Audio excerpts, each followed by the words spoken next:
YouTube, j'espère que tout le monde va bien en ce samedi matin. Pour ma part, je suis une nouvelle fois ravie de vous accueillir ici pour un énième épisode de Ancré à la maison. Mon invité du jour n'est pas venu parler en son nom, mais bien en celui de son groupe de club rock, un savant mélange de rock et d'électro. Accompagné de ses 3 acolytes, Louis, Cédric et Thomas, il a sorti un tout nouvel EP le 1er mai dernier, intitulé Connection Loss. Il sera également sur la scène du festival Musique d'ici et d'ailleurs ce samedi 11 juillet 2020 à Châlons-en-Champagne, et quelque chose me dit qu'ils avaient hâte de remonter sur scène. Je suis ravie d'accueillir Théo du groupe français Kaisaria.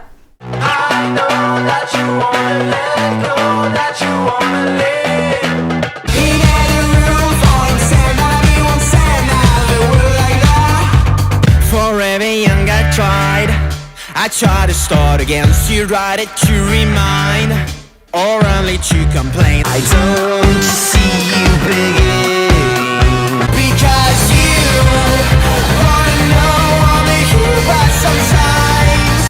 Forever young I try to get into your mind. I'm gonna get away, I'm gonna get away.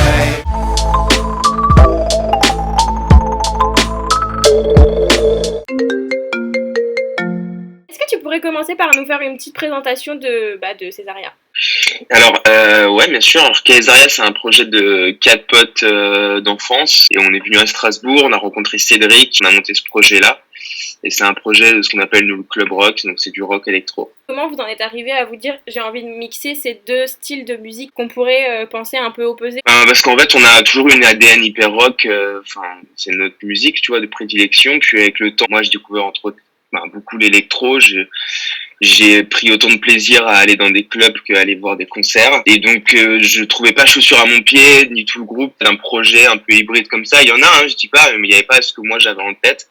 Et on s'est dit qu'il fallait créer ce truc-là, c'est-à-dire qu'on aime autant les refrains chantés que la transpiration, l'énergie du rock, que la frénésie des clubs, la perte de notion de temps dans les clubs. Et en fait, tout notre parcours, nos EP et tout, c'est un peu un chemin initiatique là-dessus où on essaie de pousser le curseur entre... Des fois, on a l'impression que c'est une chanson pop parce qu'on se dit, vas-y, on va essayer là pour voir si on est toujours dans le club rock ou pas. L'idée, c'est vraiment de trouver l'équilibre pour ça, quoi. Dans ce nouvel EP, il y a quand même des influences qui sonnent un peu moins rock au premier abord, on va dire. Il y a un peu de pop, j'ai l'impression. Est-ce que c'était un choix ou bien c'était justement en tâtonnant un peu autour de ces deux musiques-là que vous êtes arrivé à avoir des sonorités un peu plus pop? On peut vite se dire pop parce qu'il suffit qu'il y ait un refrain qui se retienne, des chœurs aigus. Et nous, c'est vrai qu'on est des amateurs ce genre de choses, tu vois. On adore les refrains chantés, on adore quand une mélodie reste, on adore les belles mélodies. Donc l'idée, c'est pas d'aller dans un truc forcément complètement barré. De techno de 9 minutes sur une seule et même note, tu vois. L'idée, c'est de trouver aussi un peu cet équilibre-là. Et effectivement, ça peut rendre le truc pop, mais nous, ça nous va, puisque c'est pas une insulte. Hein. Quelles ont été vos influences à vous, quand vous êtes dit, on va faire un groupe? Mireille Mathieu, on aime beaucoup ce qu'elle fait. Non, on a toujours été un peu biberonné à ce rock anglo-saxon aux années 2000, à partir des c'est pas anglo-saxon américain, mais à partir des Strokes jusqu'à toute la vague des années 2000. Ouais. Et en remontant plus loin, tu vois, moi je suis un énorme fan des Doors, des Clash. En grandissant, on a rencontré l'électro, les clubs. Il y en a un qui est assez funk. On a toujours la même base d'inspiration, quoi. Mais chacun a ses groupes un peu. Moi, il y a des trucs de techno qui sont incapables d'écouter eux.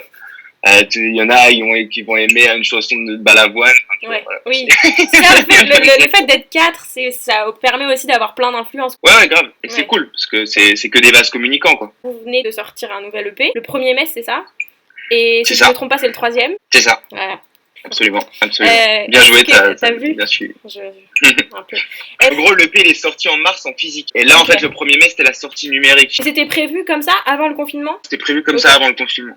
Et pourquoi avoir choisi de le faire, d'abord le sortir en physique à une heure où on est quand même assez digital? En fait, on s'est rendu compte qu'aujourd'hui, tu vois, la manière de consommer un peu la zik, c'est quand même hyper, comme tout ce qu'on fait d'ailleurs dans le zap, quoi. Ouais. C'est-à-dire, tu passes d'un titre à un titre. En fait, on voulait distiller au maximum tous les titres qu'on avait, les sortir un par un en numérique pour vraiment mettre l'accent un peu sur le contenu et pas voir que le contenant. Et donc, on s'est dit, autant le sortir en physique, dans la mesure où, effectivement, beaucoup de gens n'ont plus de tourne-disque et ce genre de choses. Mais nous, on était assez surpris de, en fait, on s'adresse quand même à un public qui achète encore cet objet-là, qui a encore de quoi écouter, quoi. Qui rachète des tourne-disques et tout ça, quoi. Exactement, ouais.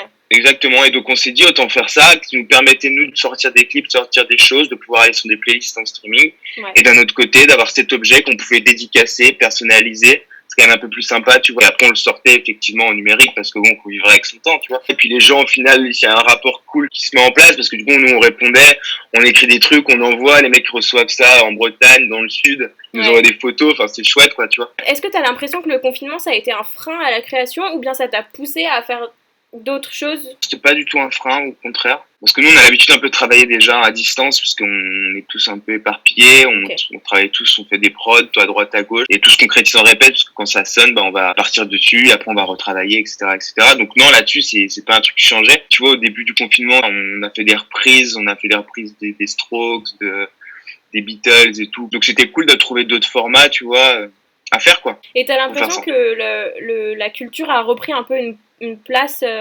importante? Je sais pas, parce que tu vois, genre au début du confinement, on disait que le streaming baissait. Moi, j'ai l'impression que les gens, quand même, au niveau de la musique, si je peux parler que de ça, parce que je connais pas le reste, la façon de consommer de la musique, c'est quand tu fais un truc, quand tu conduis, quand tu prends le métro. Là, ça se trouve, les gens ont moins le temps. Il y avait une grosse baisse du stream de 25%, parce que peut-être que la manière de consommer était différente à ce moment-là, tu vois. Après, ce qui est sûr, c'est que la création de liens sociaux que sont les concerts, que les festivals, ça, je pense que ça va manquer à énormément de monde. Ah bah oui. Je pense que c'est pour le coup quelque chose de vraiment social et sociétal qui va manquer. Et vous aviez justement des festivals de prévus cet été? Ouais, on avait une tournée là qui commençait mi-avril.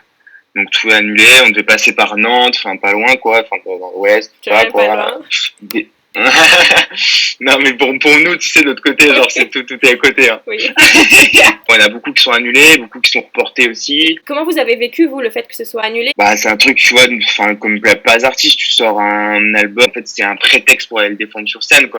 Voilà, on attendait ce moment-là avec impatience et avec le retour des beaux jours, de reprendre la route, c'est trop bien quoi. On espère juste qu'il y aura pas trop de monde à la porte quand tout va pouvoir se reprendre, parce qu'entre les big artistes internationaux, les plus petits en développement, les salles qui doivent reporter, plus le manque à gagner, ou les mecs qui vont quand même de manière assez logique privilégier les groupes qui vont remplir leurs salles.